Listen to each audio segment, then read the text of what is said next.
உம்மாச்சி தாத்தா. கடவுளின் குரல்.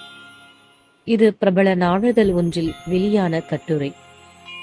கணபதிக்கு அவள் கேட்ட காஞ்சி மகான்.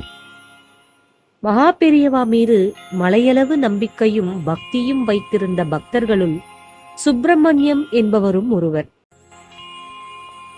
தன்னால் இயன்ற காலம் வரை அவர் மகானை தரிசிக்க செல்ல தவறியதே இல்லை. வயதான பின்னர் அப்படி செல்லுவது கொஞ்சம் குறைந்தாலும் உறவிலோ நட்பிலோ யாராவது மகானை தரிசிக்க செல்லும் போதெல்லாம் தன்னால் இயன்ற பொருளை மகானிடம் சமர்ப்பிக்கச் சொல்லி கொடுத்தனுப்புவார். இந்த காலகட்டத்தில் ஒரு நாள் அவருடைய மகளும் மருமகனும் மகா பெரியவர் தேனாம்பாக்கத்தில் முகாமிட்டிருக்கிறாராம், நாங்கள் அவரை தரிசிக்கப் போகிறோம் என்று சொன்னார்கள். அவர்கள் அப்படி சொன்ன சமயத்தில் மனதுக்குள் ஏதோ தோன்ற, தான் தினமும் வீட்டில் பூஜை செய்யும் போது பிள்ளையாருக்கு நிவேதனம் செய்வதற்காக வாங்கி ஒரு டப்பாவில் நிறைத்து வைத்திருந்த அவல் பொரியில் கொஞ்சத்தை ஒரு பேப்பரில் பொட்டலமாக மடித்து மகளிடம் தந்தார் பக்தர். இந்தா, இதை கொண்டு போய் மகா பெரியவாளிடம் சமர்ப்பித்து விடு என்று சொன்னார். பிறகு தன் அறையில் மாட்டியிருந்த மகா பெரியவா படத்தின் முன் நின்று, பகவானே, ஏதோ கிருஷ்ண பரமாத்மாவிற்கு குச்சேலன் தந்தது போல் கொஞ்சம் அவளை தந்தனுப்புகிறேன், பெற்றுக்கொள்ள வேண்டும் என்று மனதிற்குள் வேண்டிக் கொண்டார். ஆயிற்று. கொஞ்ச நேரத்திற்கெல்லாம் அவரது மகளும் மருமகனும் மகானை தரிசிக்க புறப்பட்டு விட்டார்கள். அவர்கள் சென்று சுமார் 1 மணி நேரத்திற்கு பிறகு ஏதோ வேலையாக தன் அறையில் இருந்து வெளியே வந்த பக்தர் மகளின் அறையில் கீழே அங்கும் இங்குமாக கொஞ்சம் பொறி சிந்தி கிடப்பதை பார்த்தார். உடனேயே அவருக்கு விஷயம் புரிந்துவிட்டது. அவள் பொறி பொட்டலத்தை தான் சரியாக மடிக்காததால் அது பிரிந்து கீழே கொட்டியிருக்கிறது. அதனை திரட்டி எடுத்து மறுபடியும் பொட்டலமாக கட்டி எடுத்து கொண்டு போயிருக்கிறார்கள். நடந்தது விளங்கியதும் அப்படியே நடுங்கி போனார் சுப்பிரமணியன். அபச்சாரம்! கீழே விழுந்தது திரட்டி எடுத்ததை மகானிடம் தரப்போகிறார்கள். பெரியவா பாவம், போதா குறைக்கு அதில் கல் மண் ஏதோ இருக்க போகிறது.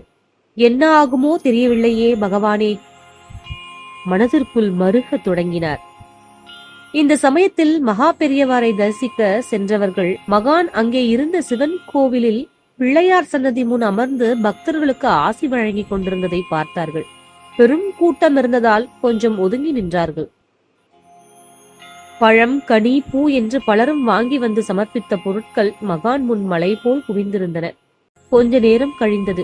ஏதோ நினைத்து கொண்டவர் போல மகா பெரியவர் தன் பக்கத்தில் இருந்த சீடனை அழைத்து தன் முன்னால் இருந்த பொருட்களை எல்லாம் பிள்ளையாருக்கு முன்பாக நகர்த்து சொல்லிவிட்டு, கைத்தல நிறைக்கனி அப்பமோடு அவள் பொறி என்று பாடத் தொடங்க எல்லோரும் ஆச்சரியமாக பார்த்தார்கள். பாடி முடித்தவர், இதுல ஒரு விசேஷம் பார்த்தீங்களா? இந்த பாட்டில் வருவது போல இங்கே கனி வர்க்கம், அப்பம் எல்லாம் இருக்கிறது. ஆனால் அவள் பொறி மட்டும் இல்லை. இங்கே யாரோ அவள் பொறி கொண்டு வந்திருக்கிறீர்கள் என்று நினைக்கிறேன். அவர்கள் முன்னால் வந்து அதை இங்கே வைத்தால் அதுவும் பூர்த்தியாகிவிடும் என்று சொன்னார் மகான். சட்டென்று பரவசப்பட்டு போனார்கள் சுப்பிரமணியத்தின் மகளும் மருமகளும். அப்பா தந்தனுப்பிய அவளை மகள் எடுத்து மகான் முன்னிலையில் சமர்ப்பிக்க பொட்டலத்தை பிரித்து பிள்ளையார் முன் நகர்த்தி வைத்தார் அணுக்க தொண்டர். சில வினாடிகள் கழிந்தது.